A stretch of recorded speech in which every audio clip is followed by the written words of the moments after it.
Bonjour frères et sœurs et amis, que le nom de Dieu soit béni et glorifié.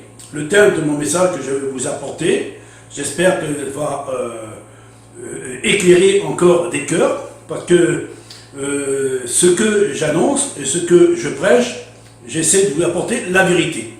Mais je vois que les gens, ils ne cherchent pas à suivre la vérité. Ils préfèrent écouter, mettre un petit M dessus, ou soit tiquer sur mon vidéo en disant que c'est bien, mais je vois que certains, je ne dis pas tous, certains qui ne suivent pas en réalité cette vérité que je t'en annoncer.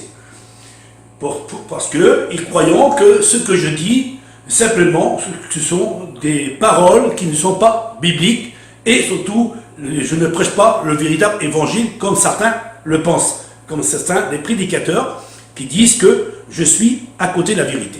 Parce qu'un enfant de Dieu suit le véritable serviteur de Dieu. Et il suit celui qui annonce la vérité. Alors, vous direz, mais nous sommes dans la vérité et nous prêchons la vérité. Alors, peut-être ça va peut-être vous choquer pour ce que je vais vous dire de la part de Dieu. Il faut essayer de rouvrir très très grand vos oreilles et surtout essayer de vous mettre ça dans votre esprit pour enfin de le mettre en pratique, parce que ce que je vais dire de la part de Dieu, ce ne sera pas simplement des mots, mais une pure vérité. Si vous dites que je suis à côté de la vérité, ce que j'annonce, alors je vous pose des questions à ce sujet. Alors, écoutez bien ce que je prêche, parce que ce que je dis et ce que je prêche. Et vous verrez, ce que je dis, si est-il un faux évangile que je prêche, ou une fausse doctrine, ou une faux enseignement, à travers des paroles que j'ai dites. Parce que vous l'avez regardé, toutes les vidéos et tous les petits versets et petites études que je vous ai mis sur mon Facebook ou sur mon YouTube pour prouver le sens réel de cette vérité, et qu'il y a beaucoup de prédicateurs, de pasteurs, qui m'envoient des SMS en disant que je suis dans la vérité, et surtout de ceux qui j'étais autrefois dans cette église. Et vous la connaissez, cette église, vous, soi-disant chrétiens, et vous, serviteurs de Dieu, vous me connaissez quand j'étais dans cette église. Et vous ne m'arrêtez pas de me persécuter en disant que tout ce que je dis est faux et que je suis à côté de la vérité. Alors, je vous posais cette question à vous chrétiens, que vous suivez ces prédicateurs qui me persécutent en disant que moi, que je ne suis pas dans la vérité, et eux qui sont dans la vérité. Alors, si vous voulez regarder tous mes vidéos, et si vous voulez regarder tous mes études et tous les petits versets que je vous ai mis, trouvez-moi l'erreur que j'ai pu annoncer à travers de mes vidéos. Je ne suis pas parfait, je ne connais pas tout, mais j'essaie d'apporter le maximum de vérité pour enfin éclairer les cœurs de ceux qui cherchent à être sauvés. Parce qu'on veut être sauvés. Et on ne peut pas persécuter si nous sommes l'Église, si nous sommes l'Église de Dieu, si nous sommes les enfants de Dieu, et si nous sommes des pierres vivantes ou le temple de Dieu, on ne peut pas persécuter un membre de Dieu, surtout qui dit la vérité.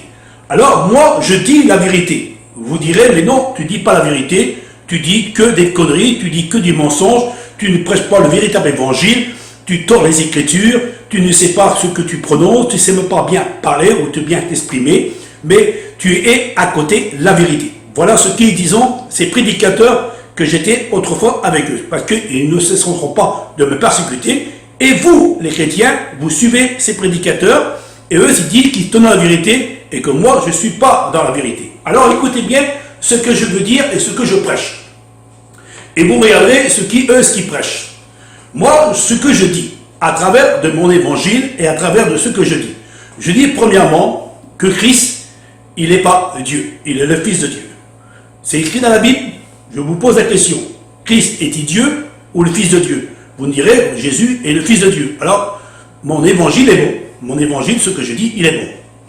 Deuxièmement, je dis que quand Christ reviendra sur les nuées du ciel, il viendra au jour de son avènement. Tout œil le verra. C'est bien écrit.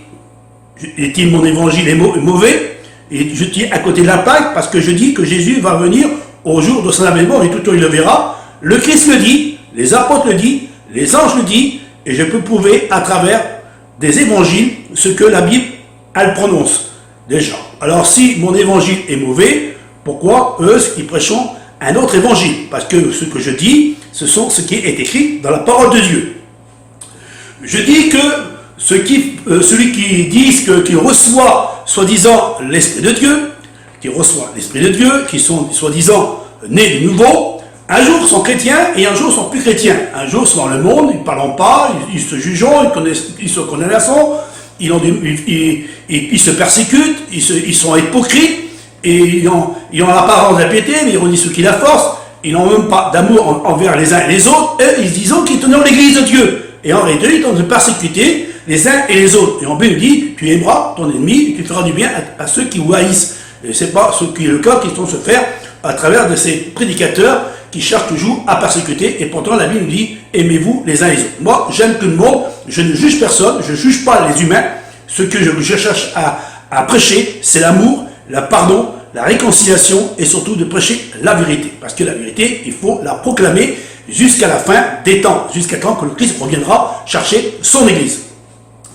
Nous voyons que tout ce que je prêche et tout ce que je annonce, ce sont des vérités. Pourquoi que ces prédicateurs, soi-disant qui tenons la vérité et qui prêchent la vérité et qui tournent adorer en réalité le Christ? Parce que c'est bien ça qui se passe dans vos églises, je suis bien placé pour cela, parce que j'étais dans ce groupe, et on voit même quand on regarde sur Internet et qu'on voit aller dans toutes les églises, on n'entend jamais le mot Dieu, le Père éternel, le Dieu uni, mais on prononce toujours le nom du Seigneur Jésus, Dieu, parce qu'ils ont placé le Christ comme un Dieu, et ils ont l'adoré comme un Dieu, et pourtant le Christ, il n'est pas venu pour être adoré, il est venu pour donner sa vie en rançon, et en plus, il est l'agneau de Dieu. On ne peut pas adorer l'agneau, parce que l'agneau, c'est celui qui va ôter notre péché pour enfin que nous puissions être purifiés. Christ n'est pas venu pour être servi, mais il est venu pour nous servir,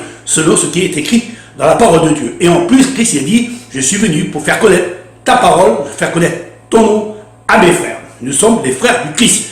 Christ, il est le Fils de Dieu, mais n'oublions pas que nous sommes aussi des fils de Dieu. Parce que tous ceux qui sont nés de nouveau sont fils de Dieu. Alors, si vous dites que je suis à côté de la vérité, que ce que j'annonce, ce que je prononce, ce que je proclame à travers tout ce que j'ai fait en 2016 et tout ce que j'ai fait même avant, depuis une quinzaine d'années, que je suis toujours être persécuté à cause de ce que je dis, la vérité. Alors, je vais vous apporter encore d'autres messages, parce que si vous croyez que vos prédicateurs, soi-disant, qui tenons la vérité, il faut leur poser leurs questions, parce que vous n'êtes pas capable de poser cette question à vos serviteurs. Vous préférez suivre des aveugles, parce que vous êtes en réalité aveugles, et nous ne voulons pas chercher à être éclairés, et surtout de connaître le sens réel de la vie, et de la parole vivante de Dieu. Je vous invite à examiner les Écritures, parce que c'est les Écritures qu'il faut regarder. Il est important de regarder les Écritures. Parce que Christ, quand il est venu dans le monde, il a dit qu'il faut sonder les Écritures, examiner les Écritures, prêcher la vérité, rien que la vérité, et que la vérité puisse nous affranchir. Et pour être affranchi, ce n'est pas la religion, c'est pas parce que qu'on prêche avec un bon sermon ou une belle prédication, avec des belles textes de la Bible, ou avec des bons versets de la Bible, et en réalité, que nous sommes toujours à côté de la vérité. La vérité, c'est ceux qui ont reçu l'Esprit de Dieu. Parce qu'il est important de recevoir l'Esprit de Dieu. Et l'Esprit de Dieu, c'est l'Esprit de vérité. Alors, je ne sais pas si vous avez compris le sens réel de ce que je vais dire de la part de Dieu. Il est temps de se réveiller. Il est temps de mettre en pratique cette parole de Dieu. Si vous êtes des enfants de Dieu, vous ne pouvez pas servir deux maîtres à la fois. Soit vous attachez à l'un, ou soit vous méprisez l'autre. On ne peut pas servir Dieu et le monde. On ne peut pas servir Dieu et un autre Dieu. On ne peut pas servir Dieu et plusieurs dieux. Parce que n'oublions pas que, comme j'ai mis assez souvent depuis l'année dernière, en 2016, j'ai parlé de la Trinité, qu'il y avait trois dieux que les catholiques ou les protestants, les évangiles baptistes, pentecôtistes et vie lumière qui disent qu'il y a 3 dieux distincts et que j'ai mis sur Internet. Et même, si vous voulez, je peux vous montrer des prédicateurs qui l'ont mis sur mon Facebook et sur mon YouTube. Je les ai mis, j'ai mis ça de réserve pour enfin vous faire connaître que cette vérité, que vos prédicateurs, étant vous vous trompez avec une trinité, et en réalité, mis dans la Bible, noir sur blanc. Je vous ai mis des centaines et des centaines de versets. Je vous ai répété des centaines de fois en 2016 pour vous dire qu'il y a un seul Dieu unique et vous êtes encore à train d'adorer le Christ comme un Dieu. Et malheureusement, Christ, il dit clairement, les vrais adorateurs adoreront le Père en esprit et en vérité. Alors que Dieu vous bénisse à travers de cette prédication, et j'espère que cette prédication va changer votre vie, changer votre fusil d'épaule, et surtout de faire un demi-tour sur vous-même et de quitter ces religions qui ne sont pas à la gloire de Dieu.